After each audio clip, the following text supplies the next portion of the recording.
On করো, mic on করো। আমি জাস্ট পার্টিসিপেট, নাথিং এলস, আমার কোনো এজেন্ডা নেই। সুতরাং তোমরা একটা ট্রাই করো, কোনো লাভ নেই।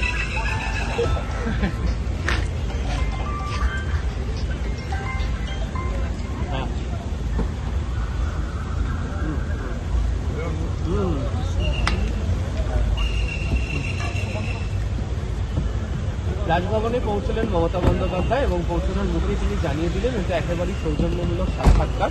যেদিনকে তার শপথ গ্রহণ অনুষ্ঠানে তিনি এসেছিলেন, রাজ্যপালের তরফ থেকে জানানো হয়েছিল যে মমতা বন্দ্যোপাধ্যায়কে আমন্ত্রণ করা হয়েছিল যে তিনি যেন একদিন এসে চা পানির যে আছে সেখানে তিনি যেন যোগ দেন। তো আজকে তিনি সেই বিকেলবেলা তিনি সেই অনুষ্ঠানে যোগ দেওয়ার জন্য তিনি ইতিমধ্যে এসেছেন। একই সঙ্গে মমতা বন্দ্যোপাধ্যায় তিনি যেটা উল্লেখ করে দিলেন আজকের এই সৌজন্য সাক্ষাৎকারের কোনো এজেন্ডার জন্য দেওয়া হয়নি, কোনো বিষয় নিয়েও তিনি এখানে কথা বলবেন না বা রাজভবনের কাছে বা রাজ্যপালের কাছে তিনি কোনো বিষয় নিয়ে কোনো অনুযোগও তিনি জানাতে চান। এটা একেবারে